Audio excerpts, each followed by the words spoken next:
안녕하세요. 깊이 있는 지식과 따뜻한 통찰을 나누는 시간입니다. 오늘은 기독교 역사상 가장 위대한 신학적 문서이자 한 인간의 뜨거운 신앙 고백이 담긴 책, 바로 사도 바울의 로마서 그 첫 장을 함께 열어보려 합니다. 당시 세계의 심장이었던 위대한 제국 로마, 그곳을 향한 한 사람의 오랜 열망과 그가 목숨을 걸고 전하고자 했던 복음의 핵심에는 과연 어떤 메시지가 담겨 있을까요? 오늘 우리는 바울의 목소리를 따라 그 깊고 놀라운 세계로 여행을 떠나보려 합니다. 로마서 한 장은 이렇게 시작합니다. 예수 그리스도의 종 바울은, 여기서 종이라는 단어는 단순히 누군가를 위해 일하는 사람을 넘어 자신의 모든 것을 주인에게 바친 노예에 가까운 의미를 가집니다. 바울은 스스로를 예수 그리스도께 온전히 예속된 자로 소개하며 자신의 정체성을 분명히 합니다. 이 편지는 주후 60년경 바울이 고린도에 세 번째로 머물던 시기에 쓰여졌습니다. 그의 마음속에는 아주 오랫동안 품어온 간절한 소망이 있었습니다. 바로 로마에 가는 것이었습니다. 하지만 이 편지를 쓰는 순간까지도 그는 여러 가지 이유로 그 길이 막혀 있었습니다. 흥미로운 점은 우리가 사도행전의 마지막 장을 읽어보면 결국 바울이 로마에 도착했다는 것을 알 수 있다는 것입니다. 이 편지를 쓰고 나서 약 3년이라는 시간이 흐른 뒤에야 그의 소망이 이루어진 것이죠. 바울이 로마에 가고 싶어 했던 것은 단순한 개인적 욕심이 아니었습니다. 그것은 하나님께서 그의 마음에 심어주신 거룩한 소망이었습니다. 예수님께서도 바울에게 내가 예루살렘에서 나의 일을 증언한 것 같이 로마에서도 증언하여야 하리라고 말씀하셨기 때문입니다. 주님께서는 우리의 마음 가장 부드러운 곳에 당신의 뜻을 소원으로 새겨주십니다. 바울의 마음속에 타오르던 로마를 향한 열망은 바로 하나님으로부터 온 것이었습니다. 하지만 하나님의 뜻이 밝혀졌다고 해서 그것이 즉시 이루어지는 것은 아닙니다. 때로는 오랜 기다림의 시간이 필요합니다. 믿음의 조상 아브라함이 아들 이삭을 얻기까지 얼마나 오랜 세월을 기다려야 했는지 우리는 기억합니다. 이 기다림의 시간은 어쩌면 우리 한국인들에게도 익숙한 감정일지 모릅니다. 숱한 역경 속에서도 더 나은 내일을 소망하며 묵묵히 인내했던 우리 부모님 세대의 모습처럼 말입니다. 문제는 우리가 이 기다림의 시간을 견디지 못하고 조급해질 때 발생합니다. 혹시 하나님께서 내 도움이 필요하신 건 아닐까? 내가 나서서 무언가 해야 이 일이 이루어지지 않을까? 하는 생각에 사로잡히는 것이죠. 하지만 인간적인 생각으로 하나님의 계획에 끼어들 때 우리는 종종 이를 더 복잡하게 만듭니다. 결국 하나님께서는 우리가 어질러 놓은 것을 먼저 수습하신 후에야 당신의 계획을 계속 진행하실 수 있게 됩니다. 바울은 3년이라는 시간을 기다려야 했습니다. 그 기다림 속에서 그는 자신의 소망이 아닌 하나님의 때를 신뢰하는 법을 배웠을 것입니다. 이제 시간을 거슬러 올라가 바울이 로마서를 쓰고 있는 그 시점으로 돌아가 보겠습니다. 그는 자신을 예수 그리스도의 종이자 사도로 부르심을 받은 자라고 소개합니다. 여기서 사도란 보냄을 받은 자라는 뜻입니다. 그는 하나님에 의해 복음을 위해 특별히 구별되어 세상으로 보냄을 받았다고 선포합니다. 그가 말하는 복음, 즉 기쁜 소식이란 무엇일까요? 오늘날 우리는 뉴스에서 좋은 소식을 찾기 어렵습니다. 세상은 온통 절망적이고 가슴 아픈 소식들로 가득 차 있습니다. 하지만 바울이 전하는 복음은 시대를 초월하여 변치 않는 기쁜 소식입니다. 그것은 하나님께서 우리의 삶을 어둠에서 빛으로, 사탄의 권세에서 하나님의 자녀로 변화시킬 수 있다는 놀라운 소식입니다. 이 기쁜 소식은 어느 날 갑자기 나타난 것이 아닙니다. 하나님께서 이미 오래전 구약의 선지자들을 통해 거룩한 성경에 약속하신 것이었습니다. 구약 성경 전체는 하나님께서 기름 부어 세우실 왕, 즉 메시아의 오심을 예언하고 있습니다. 그리고 예수 그리스도께서 바로 그 메시아이십니다. 하나님께서 조상들에게 하셨던 약속을 지키셔서 구원자이신 메시아를 이 땅에 보내셨다는 것, 이것이 바로 복음의 핵심입니다. 선지자 이사야는 이렇게 외쳤습니다. 우리는 다 양 같아서 그릇 행하여 각기 제 길로 갔거늘 여호와께서는 우리 모두의 죄악을 그에게 담당시키셨도다. 메시아께서 오셔서 우리의 모든 죄를 짊어지실 것이라는 예언이었습니다. 그리고 그 희생을 통해 우리에게 죄 사함과 영원한 생명을 주신다는 것, 이것이 바로 복음이 가진 놀라운 능력입니다. 성경에는 예수 그리스도에 관한 300개가 넘는 구체적인 예언들이 기록되어 있으며 예수님께서는 그 모든 예언을 완벽하게 성취하셨습니다. 수학적 확률로 볼 때 한 사람이 이 모든 예언을 우연히 이루는 것은 불가능에 가깝습니다. 이것은 예수님이 바로 약속된 메시아이심을 증명하는 강력한 증거입니다. 특히 많은 예언은 다윗 왕과 관련이 있습니다. 어느 날 다윗 왕은 친구인 선지자 나단과 대화하며 말했습니다. 나는 이 화려한 궁전에 사는데 하나님의 궤는 초라한 장막 안에 있으니 마음이 아프네. 내가 하나님을 위해 세상에서 가장 웅장하고 아름다운 성전을 짓고 싶네. 나단은 좋은 생각이라며 그를 격려했습니다. 하지만 그날 밤 하나님께서 나단에게 나타나 말씀하셨습니다. 너는 어찌 내 뜻을 기다리지 않고 말했느냐? 다윗은 전쟁에서 피를 너무 많이 흘렸기에 나를 위해 집을 지을 수 없다. 가서 다윗에게 전하여라. 그가 나를 위해 집을 짓는 것이 아니라 내가 그를 위해 집을 세울 것이다. 그의 자손 가운데 한 명이 영원히 왕좌에 앉을 것이다. 다음 날 나단은 다윗에게 하나님의 말씀을 전했습니다. 왕이시여, 안 좋은 소식과 좋은 소식이 있습니다. 안 좋은 소식은 왕께서 성전을 지을 수 없다는 것입니다. 하지만 좋은 소식은 하나님께서 왕의 가문을 세우시고 왕의 후손을 통해 오실 메시아가 영원히 다스릴 것이라고 약속하셨다는 것입니다. 이 약속을 들은 다윗은 하나님 앞에 엎드렸습니다. 주님, 양떼를 치던 목동에 불과했던 저를 이스라엘의 통치자로 삼아주신 것만으로도 감격스러운데 이제 저의 먼 미래까지 약속하시다니요. 제가 무슨 말을 할 수 있겠습니까? 평생 하나님을 찬양하는 시를 썼던 위대한 시인 다윗조차도 하나님의 그 크신 은혜 앞에서 할 말을 잃었던 것입니다. 때로 우리는 말로 다 표현할 수 없는 경이로움과 감격에 휩싸일 때가 있습니다. 하나님의 사랑과 은혜가 너무나 커서 어떤 인간의 언어로도 그 감사함을 온전히 담아낼 수 없음을 깨닫는 순간입니다. 오늘날 현대 철학자들은 궁극의 경험에 대해 이야기합니다. 그러나 그들은 만약 누군가 궁극의 경험을 한다 해도 그것을 묘사할 언어가 존재하지 않기 때문에 다른 사람과 나눌 수 없을 것이라고 말합니다. 하지만 우리 그리스도인들은 압니다. 하나님의 사랑과 은혜를 경험하는 것이야말로 진정한 궁극의 경험이며 비록 우리의 언어가 부족할지라도 그 감격을 성령 안에서 서로 나눌 수 있다는 것을 말입니다. 성경은 예수님을 다윗의 씨로 오신 분이자 동시에 능력 있는 하나님의 아들로 선포합니다. 이사야서의 예언처럼 한 아기가 우리에게 낳고 한 아들을 우리에게 주셨습니다. 아기로서 그는 다윗의 혈통을 이은 인간이었지만 아들로서 그는 우리에게 주어진 하나님의 아들이었습니다. 예수님이 진정 약속된 메시아이자 하나님의 아들이라는 가장 확실한 증거는 바로 죽음으로부터의 부활입니다.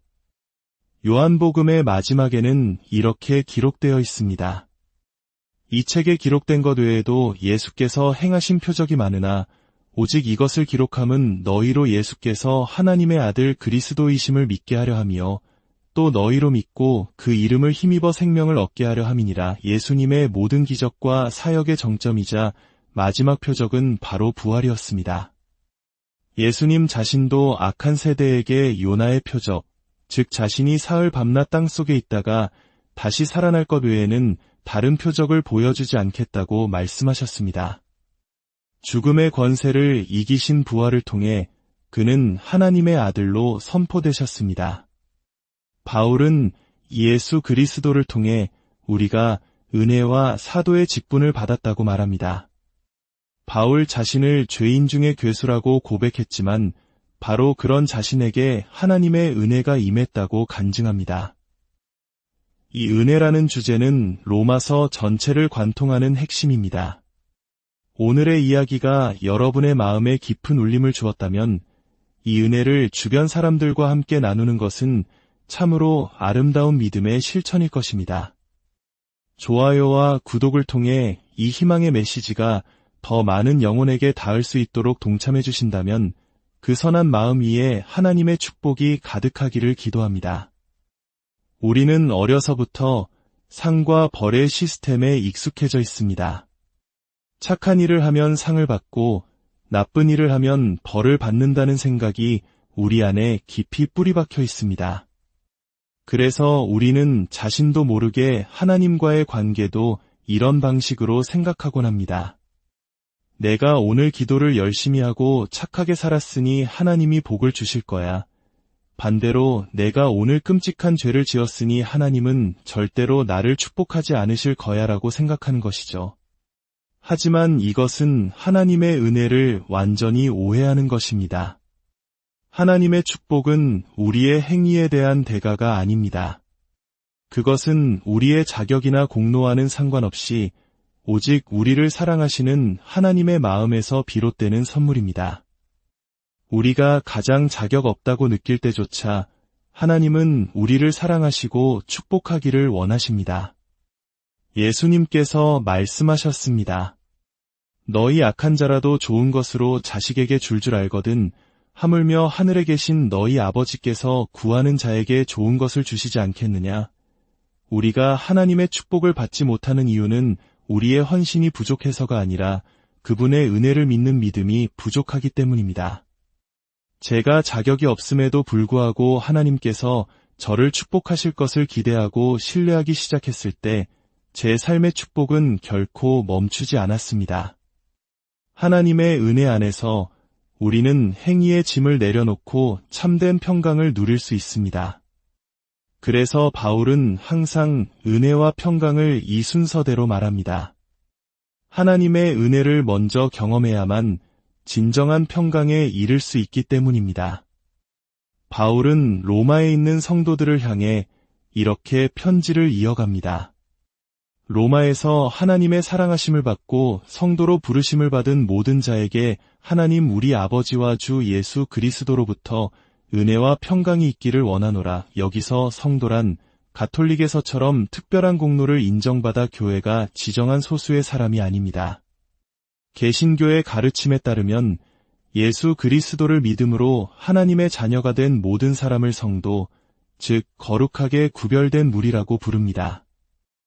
이것은 우리의 행위가 아니라 오직 하나님의 은혜로 주어진 영광스러운 칭호입니다. 이어서 바울은 로마 교회의 믿음이 온 세상에 전파됨에 대해 하나님께 감사한다고 말합니다. 놀랍게도 로마 교회가 어떻게 시작되었는지에 대한 정확한 기록은 없습니다. 하지만 바울이 이 편지를 쓸 무렵 로마에는 이미 강력한 믿음의 공동체가 형성되어 있었습니다. 복음은 초기 30년 만에 당시 사람들이 알고 있던 온 세상으로 퍼져나갔던 것입니다. 바울은 끊임없이 기도 중에 그들을 기억하며 어떻게든 하나님의 뜻 안에서 로마로 가는 길이 열리기를 간구한다고 고백합니다. 그가 로마에 가고 싶었던 이유는 관광을 하기 위함이 아니었습니다. 그는 내가 너희 보기를 간절히 원하는 것은 어떤 신령한 은사를 너희에게 나누어 주어 너희를 견고하게 하려 함이니라고 말합니다. 서로의 믿음을 통해 함께 위로받고 함께 세워지기를 원했던 것입니다. 이것이 바로 성도들이 함께 모이는 이유입니다. 서로의 삶에 역사하시는 하나님에 대해 나누며 서로를 격려하고 믿음을 굳건하게 하는 것, 이것이 진정한 교제의 목적입니다. 그러나 복음에는 동전의 양면처럼 두 가지 측면이 있습니다. 하나는 믿는 자에게 나타나는 하나님의 의이고 다른 하나는 불의로 진리를 막는 자들에게 나타나는 하나님의 진노입니다. 많은 사람들이 하나님의 사랑에 대해서만 듣고 싶어 하지만 성경은 분명히 하나님의 공의로운 진노에 대해서도 경고합니다. 죄에 대한 대가를 치르지 않고 넘어갈 수는 없습니다. 예수 그리스도를 통해 죄를 용서받거나 아니면 영원히 그 죄에 대한 형벌을 받아야 합니다. 하나님의 진노는 왜 나타나는 것일까요? 바울은 그 이유를 명확히 설명합니다. 하나님을 알만한 것이 사람들에게 분명히 보이기 때문입니다. 창세로부터 그의 보이지 아니하는 것들, 곧 그의 영원하신 능력과 신성이 그가 만드신 만물에 분명히 보여 알려졌나니 그러므로 그들이 핑계하지 못할지니라. 밤하늘의 수많은 별들과 광활한 우주를 볼 때 우리는 창조주의 위대함을 느낍니다. 아름다운 꽃 한 송이, 작은 곤충의 정교한 움직임 속에서도 우리는 놀라운 설계자의 지혜를 발견합니다. 이 모든 자연 만물이 하나님의 존재를 증언하고 있기에 그 누구도 하나님을 몰랐다고 핑계댈 수 없다는 것입니다. 하지만 인간의 타락은 어디서부터 시작되었을까요? 바로 하나님을 알고도 그분을 하나님으로 영화롭게 하지도 않고 감사하지도 않은 데서부터 시작되었습니다. 감사가 사라진 마음은 헛된 생각으로 가득 차고 어리석은 마음은 어두워집니다. 스스로 지혜롭다고 주장하지만 실상은 가장 어리석은 자가 되어버립니다. 그 다음 단계는 우상 숭배입니다. 썩지 않을 영광스러운 하나님의 형상을 썩어 없어질 사람이나 동물, 벌레 모양의 우상으로 바꾸어 버렸습니다. 창조주 하나님 대신 피조물을 경배하기 시작한 것입니다. 아름다운 장미꽃을 보며 그 아름다움에 감탄하는 것은 당연합니다. 하지만 그 장미꽃을 신이라고 숭배하는 것은 비이성적입니다. 이성적인 반응은 그토록 아름다운 꽃을 만드신 창조주를 경배하는 것입니다. 이렇게 인간이 창조주를 버리고 피조물을 섬기기 시작하자 하나님께서는 그들을 그 마음의 정욕대로 더러움에 내버려 두셨다고 성경은 기록합니다. 진리를 거짓으로 바꾸고 하나님보다 피조물을 더 경배하고 섬긴 결과 그들은 부끄러운 욕심에 내맡겨졌습니다. 바울은 당시 사회에 만연했던 동성애를 그 구체적인 예로 듭니다. 여성들이 순리대로 쓸 것을 버리고 영리로 쓰며 남성들도 여성을 버리고 서로를 향하여 음욕이 부릴듯 타올랐다고 묘사합니다. 이것은 단순히 성적인 타락만을 의미하는 것이 아닙니다. 하나님을 마음에 두기 싫어하는 인간이 어떻게 가장 낮은 수준의 타락으로 떨어지는지를 보여주는 과정입니다. 그들이 마음에 하나님 두기를 싫어하자 하나님께서는 그들을 상실한 마음대로 내버려 두사 합당하지 못한 일을 하게 하셨습니다. 그 결과 그들의 삶은 온갖 불에, 추악, 탐욕, 악에, 시기, 살인, 분쟁, 사기, 악독으로 가득 차게 되었습니다. 더 무서운 것은 그들이 이런 일을 행하는 자는 사형에 해당한다고 하나님께서 정하심을 알고도 자기들만 행할 뿐 아니라 또한 그런 일을 행하는 자들을 옳다고 지지한다는 점입니다. 우리는 스스로 그런 끔찍한 죄를 짓지 않는다고 안심할지 모릅니다. 하지만 영화나 드라마를 통해 그런 죄악들을 보며 즐거워하고 있다면 우리 역시 그 죄에 동참하는 것과 같습니다. 무엇을 심든지 그대로 거두는 것이 영적인 법칙입니다. 육신을 위해 죄악의 씨앗을 심는 자는 썩어질 것을 거두고 성령을 위해 선한 씨앗을 심는 자는 영생을 거둘 것입니다. 로마서 한 장은 우리에게 분명한 선택지를 제시합니다. 하나님 없는 세상은 결국 파멸로 향할 수밖에 없다는 것입니다. 세상 모든 사람이 죄를 지었기에 우리 모두에게는 구원이 필요합니다. 그리고 이 구원은 바로 우리가 오늘 나눈 복음, 예수 그리스도를 통해 주어지는 하나님의 은혜 안에 있습니다. 하나님의 은혜는 가장 깊은 절망의 구렁텅이에 빠진 사람에게도 미칩니다. 어떤 죄인이라도 그 사랑의 손길을 거부하지만 않는다면 구원받을 수 있습니다. 아버지 하나님, 우리에게 당신의 말씀을 허락하시니 감사합니다. 세상은 하나님을 마음에 두기 싫어하여 온갖 죄악으로 가득 차 있지만 우리는 당신의 형상을 따라 거룩하고 순결한 삶을 살기 원합니다. 동물의 본능을 따라 사는 낮은 차원의 삶이 아니라 하나님의 자녀로서 영적인 삶을 살게 하옵소서. 우리의 마음과 생각을 정결하게 하시고 날마다 예수 그리스도를 더 깊이 알아가게 하옵소서. 주님께서 여러분에게 복을 주시고 여러분을 지키시기를 원하며 주님께서 그 얼굴을 여러분에게 비추사 은혜 베푸시기를 원하며 주님께서 그 얼굴을 여러분에게로 향하여 드사 평강 주시기를 기원합니다. 예수 그리스도의 이름으로